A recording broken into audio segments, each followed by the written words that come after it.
Welcome to The Maintenance Mindset, an audio-video podcast brought to you by the Multifamily Media Network. I'm your host, Paul Rhodes, and over the more than 3 decades in the apartment industry, I've had roles that include being on-site, providing services as a vendor, creating and delivering multiple education programs, and active association work. This podcast is centered on the often overlooked role that our on-site maintenance workers play. You know, the men and women that respond in the middle of the night to the toilet call, or the after hours, it's really hot in my apartment request, or my favorite, my ring fell down the drain, get over here now. In other words, the often unsung heroes who are responsible for asset preservation and resident satisfaction. Working in multifamily maintenance provides interesting, sometimes amusing, and often fascinating stories and viewpoints. My encouragement to you is this: whatever you do it with a maintenance mindset. Summertime and the feeling's easy. Fish are jumping and the skies are, well, maybe they're not blue. I don't know where the skies are that you're at. Hey there. This episode of The Maintenance Mindset, we're going to be talking about a topic that is particularly apt right now, before we get to the blue skies of summer and all the wonderful just easiness. I mean, you know, I'm looking forward to the months of May, June, July, and August. You know, those months out of the year, they're just so peaceful and calm and nothing ever happens. You know, you only work in the maintenance field maybe 40 hours. I mean, you really have to try and find things to do. And somewhere there needs to be graphics over my head or around me yelling and screaming that the sarcasm sign is in full effect. Because you and I both know that as an apartment maintenance professional, summertime is exactly the opposite of everything I just said. It's frantic. It's 125 miles an hour down the road, and oh yeah, we've got to change all 4 tires. Meanwhile, we've got to check the oil and change all of the air filters. That's summer for the multifamily apartment business as a whole, let alone for maintenance. But what I thought I would do with this particular episode is talk about the 3 R's of air conditioning. And the reason why it's good to talk about them now, before we begin doing all of those air conditioning repairs, is because there's some information that we need to know so that we can set ourselves up so that when it gets frantic, as you and I both know it will, we already have a system in place. Now, the 3 R's that I'm referring to are not the same R's that used to be taught in public schools. Okay, they're still taught in public schools. It's just my belief that they're not exactly emphasized as much as they were. You know, used to be the 3 R's meant reading, writing, and arithmetic. Well, at least that's what it was when I was in most of my public school career. But we're not talking about that. We're actually referring to the 3 R's that a maintenance technician that performs refrigerant service has to know in order to be in full compliance with what the Environmental Protection Agency requires. Yes, we're talking here about recovery, recycling, and reclamation.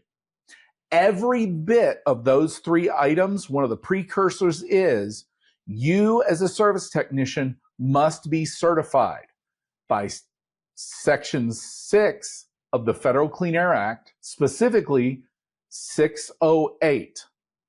I did an episode several months ago about the EPA certification, so I'm not going to go heavily in depth there, except to point out, as an EPA certified refrigerant technician, you, the technician, are required to follow the 3 R's. You're required to recover refrigerant, recycle it if possible, and if not possible, you are required to reclaim it.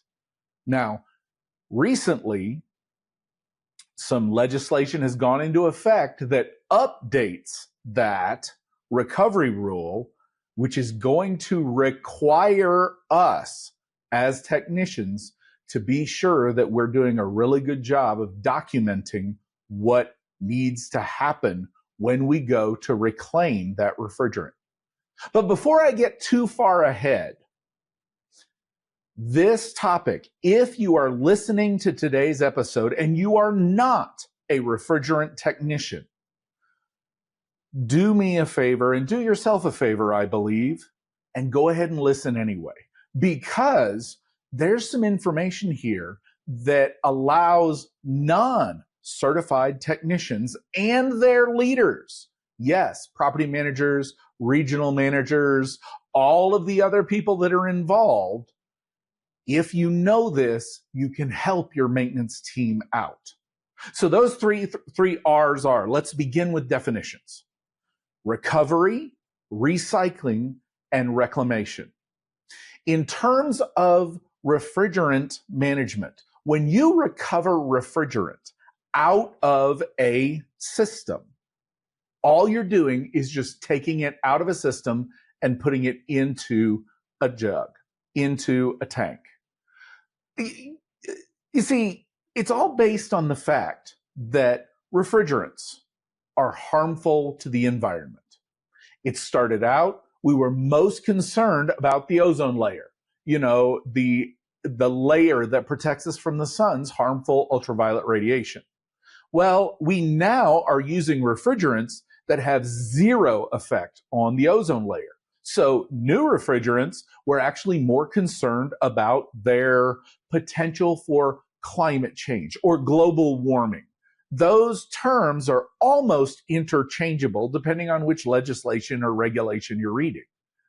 But our new refrigerants have zero effect on the ozone layer, and they are required to have diminishing levels of global warming potential. Those are all the numbers that it's based on.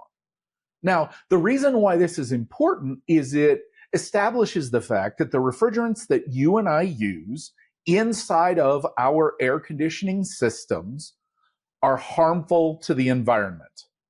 Yes. Okay, side note, tangent, rabbit trail right here. You may have heard people refer to the substance that works inside air conditioning systems as Freon. Yes, Freon is a marketed name manufacturer of several types of refrigerants.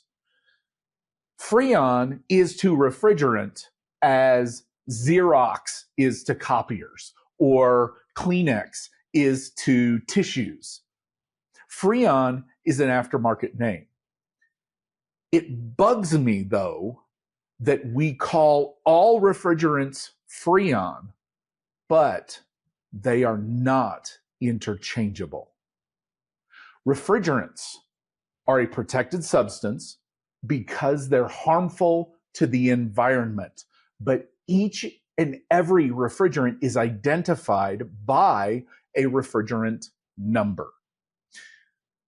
Up until the end of 2024, the most common refrigerant manufactured in residential systems that you and I bought, you and I had installed, was R410A. Based on current regulations, that stopped. The new systems that began January 1st, 2025 contain either R32 or R454.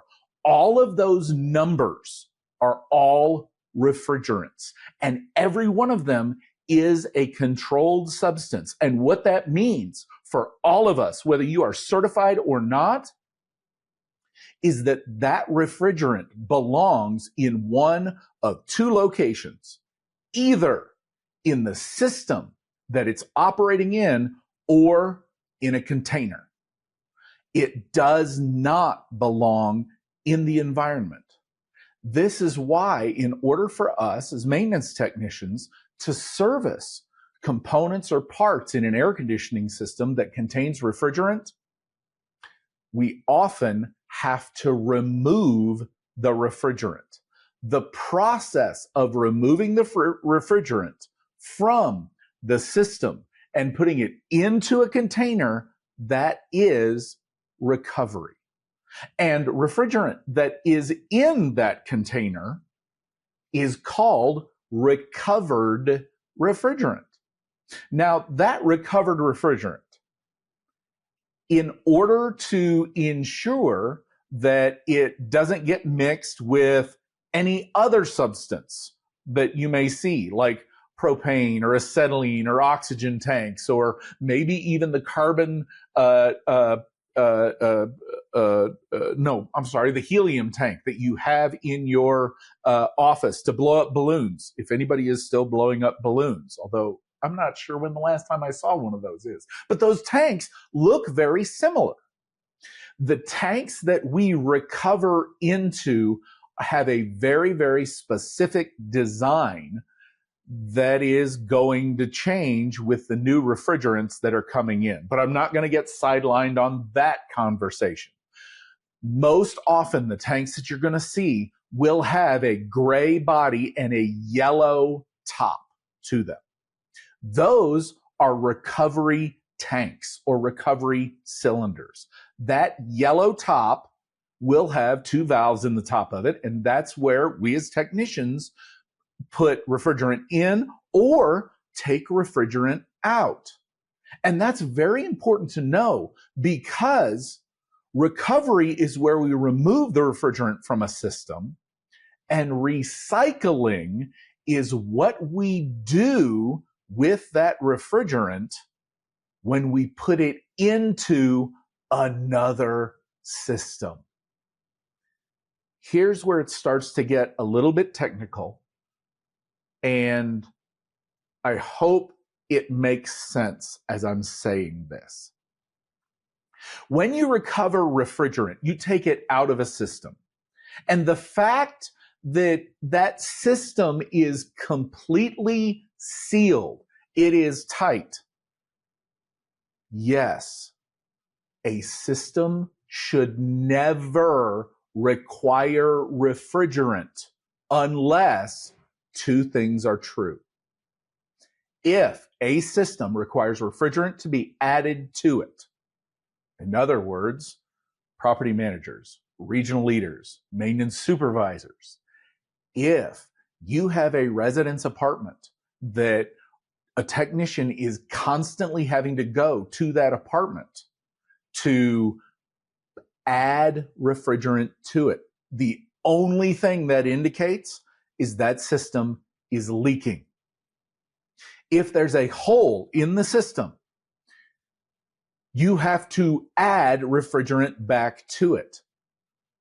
Refrigerant is not like milk. It's not like water. It doesn't spoil. It won't gather debris or dust as long as it was installed correctly and the system is sealed.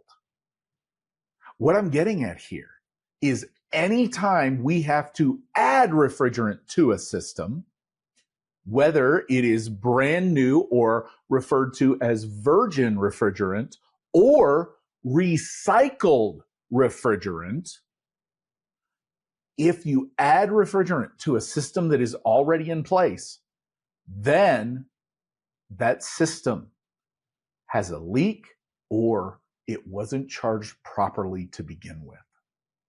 Now, we're not going to get any further deeper into that because it gets complicated. In this case, remember, we're focusing on those 3 R's. Recovery is just taking refrigerant out and putting it into a can.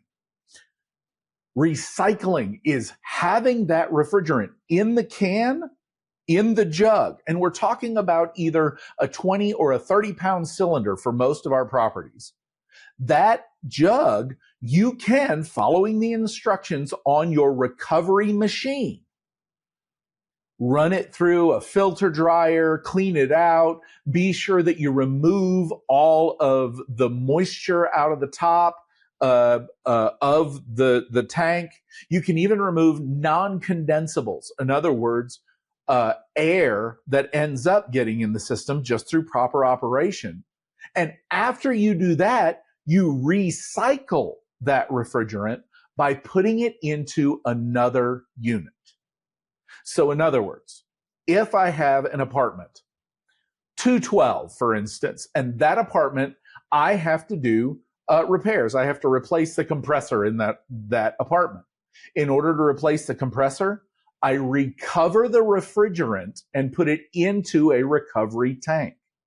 Then that recovered refrigerant, it's already been used. It may have some contaminants, some moisture, some things in it, but it's still good as long as I take some care of it. If I follow the instructions on my recovery machine and I run it through a filter dryer, I purge the air off the top so that I have complete solid refrigerant into that recovery tank, I can take that recovery and put it into apartment 516 when I fix the leak in that apartment.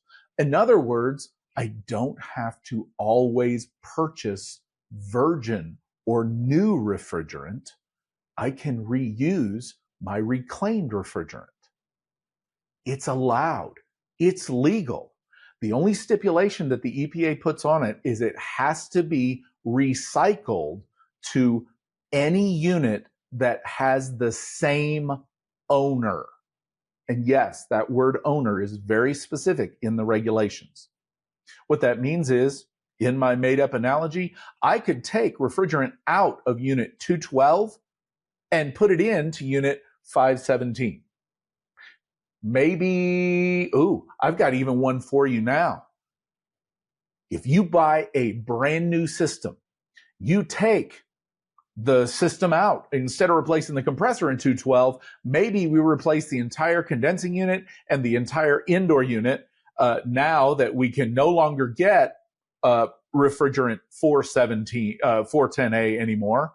Now I have to buy a new refrigerant, and because you don't mix refrigerants, I have to get a new system. And the new systems require a change of both the indoor and the outdoor. That means I have to go buy a different refrigerant for my brand new system that's just been installed in that apartment 212. But that means that now, if I do a good job of recovering the refrigerant out of the old system, I now have extra refrigerant to use on the other systems on my property. Recover correctly.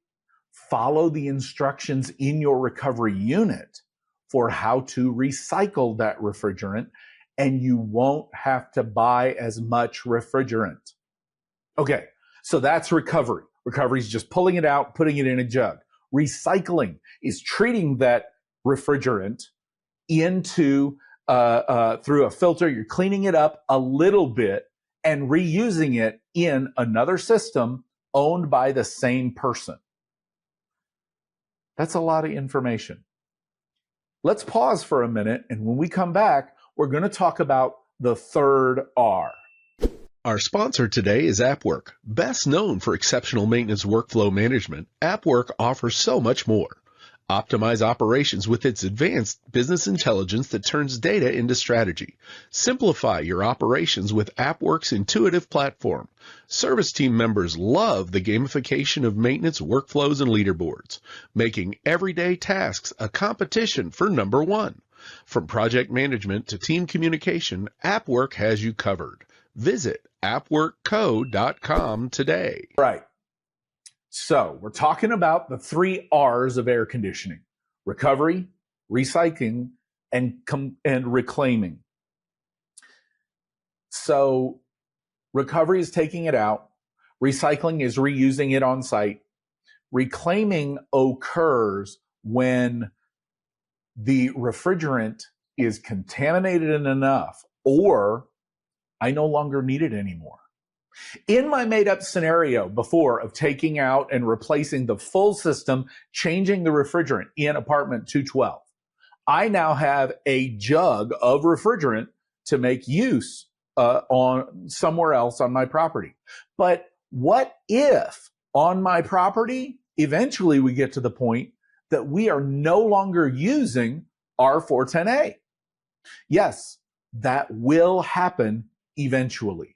It's the planned design of our R410A phase down. When we reach that point, we're going to get to where R410A, we have more than what we have use for. We have to do something with that refrigerant. It's also possible that we can identify R410A refrigerant that's no longer suitable to use in any other equipment. So you see, I said before our break that refrigerant doesn't spoil, it doesn't go bad, but it can get contaminated with debris or burnout. In other words, if a compressor has a catastrophic overheating event, the refrigerant inside the system can burn. It's kind of like, if you're cooking something and you're cooking it, and as long as you're watching and moderating the temperature, everything is fine. But if that food gets too hot, the food is still there, it's still clean, but now it's burnt. And when burnt happens, you get carbon in the molecules. It burns. It creates debris. It creates junk. Get enough of that junk caused by a burnout, and now that refrigerant, it would be better for it not to be used, because one of the byproducts of a burnout, in addition to junk, is acid. Acid formation, if you recover it from a system and then go to reuse that acid-containing refrigerant in another system that you own, you have now drastically shortened the life on that second system. By the way, the number one cause of acid is moisture inside the system. So technicians, keep moisture out of your systems. You do that by performing a deep vacuum every time before you put any refrigerant into the system. And that's another show. Maybe we'll get there one day. So, recovery. We take the refrigerant out, we put it into a jug. Once it's in that jug, we recycle it and put it into any other system. This saves us money. But if my recovered refrigerant is contaminated, or I have more than I can't use, that's when the third R comes into play. We now come to a situation called reclaiming. Recovery is take it out. Recycle is reuse it. Reclaiming is where I, the maintenance supervisor, call a reclamation company or reclamation facility, or I make use of my supplier's contacts and they contact a reclamation center and they take my contaminated refrigerant, and oftentimes they give me back an empty jug to reuse. A part of the entire system of refrigerant manufacturing phase down includes the increase in reclamation. And we are now identifying a huge challenge for all of the air conditioning and refrigeration industry. And that is the fact that we, all of the air conditioning refrigeration agency as a whole, are not doing very good at reclaiming. This is why there are going to be additional documentary requirements for reclaimed refrigerant and the process of reclamation. You see, on site, I can recover. On site, I can recycle. Same owner. I do not reclaim. And the reason why it is so important to understand that is in order for refrigerant to be considered reclaimed refrigerant, it has to meet a purity standard as specified by AHRI 700 series of requirements. Those requirements are very strict, they're very standardized. And basically what it does is it guarantees that the reclaimed refrigerant, which by the way, if you're not seeing it yet, it is beginning to show up in the marketplace of especially R410A. You can purchase R410A refrigerant reclaimed and put it into any of your systems, and it no longer has to be of the same owner. There, it reverts back to the technician certification and doing what we're supposed to do with the refrigerant. So, another way of looking at it is recovery and recycling is something I, as the maintenance technician, can do. Reclaiming, I cannot do. I turn it over to chemists, to engineers who clean the heck out of that substance to where it is as if it was brand new to begin with. Couple of falsehoods that still exist. The first one is that turning it in is a zero-sum game. By that I mean, as a maintenance technician, I turn my refrigerant in, I get an empty jug, that's it. That's now false. And as we go forward, it's going to get even less true. You see, roughly 5 to 8 years ago or so, the technology used to reclaim refrigerant made a large leap. And now, today, almost all contaminated refrigerant can be cleaned to meet those AHRI 700 requirements. Which leads me to the second falsehood.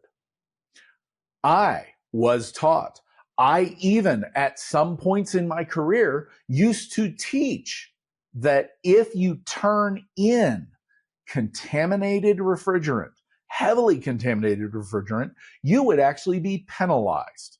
You would have to pay for it to be destroyed. That's not true. At the very least, worst case scenario, it is a zero-sum game. Most cases now, and the price changes by refrigerant, supply and demand, and there's a whole economics thing that's in place. But the end result is many refrigerants, the worst case scenario, it's a zero-sum game. You will not be fined. Even better, the way the reclamation works is the recovered refrigerant that you've done. You take that jug, you call a reclamation facility. Heck, some of them will even come out to your property and pick it up. You call them, they bring you a new jug, they take your old jug from you. They take it to their facility and they test it. They analyze it. How contaminated is it? Is this mixed? This is another reason why refrigerants are to never be mixed. You pull out R410A into an R410A jug. You pull out MO99 into an MO99 jug. You pull out New 22 or Choice or whatever refrigerant you're using into its own separate jug, because the better the quality of your recovered refrigerant that you turn over to reclaiming, the more money that your property will be paid. Yes, I'm saying here that it's time for us at our properties to no longer look at refrigerant as only a documentary burden. It's actually an asset that we need to manage, because if we do a good job, if we do the things that are required to reclaim the refrigerant correctly, we can actually bring in a little bit of money. It's probably not enough to buy a new jug of refrigerant. It's probably not going to be a huge amount based on the small quantities that we will reclaim. But it can be something. How much? I don't know. How trained are your technicians? Are you, Mr. Technician or Miss Technician? How trained are we in the process of recovery? The cleaner you recover refrigerant, even contaminated refrigerant, the cleaner you recover refrigerant, the cleaner the reclamation company will receive when reclamation happens.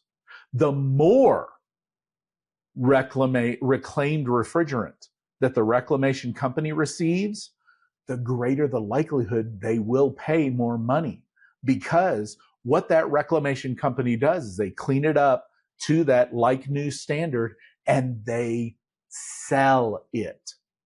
That's their financial incentive to get more, which means the more that we as a customer give them, the more money they have to give back to us. One final note.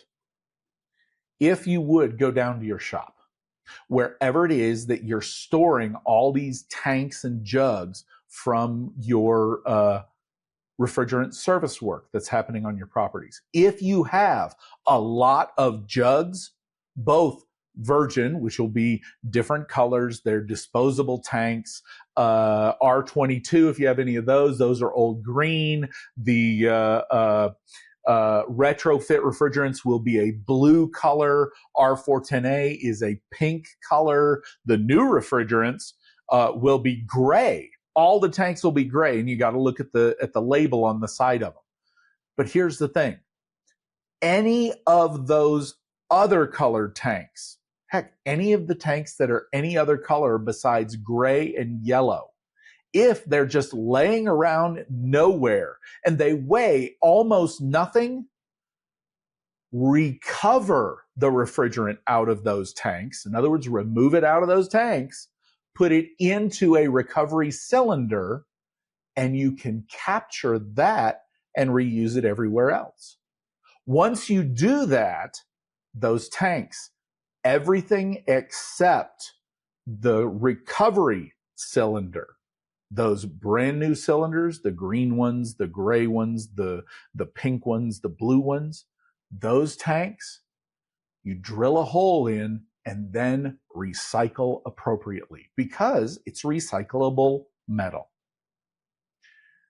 Do all of this now before the summertime hits and we're all going crazy.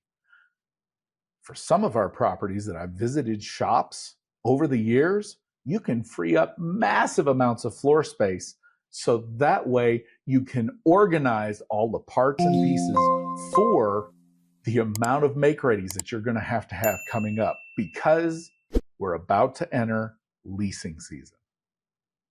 Thank you for joining me today. I hope you have a fantastic rest of your week. And since it's still pre-summer, enjoy this wonderful, cool weather that we have. Yeah, I know. I'm looking at you, those places in the country who are already running their air conditioner now. I hope you have an awesome rest of your day, and I'll see you somewhere. Thank you for listening to this episode of The Maintenance Mindset. I hope you take away ideas that apply to your current and future career goals. Please check out Maintenance Mindset Minute to hear short-form, high-impact, applicable, maintenance-centered information. Whatever you do today, do it with a maintenance mindset. If you enjoyed this episode, please like, comment, and subscribe. Visit multifamilymedianetwork.com to learn more about our other industry podcasts, thought pieces, and sponsorship opportunities. I'll see you somewhere.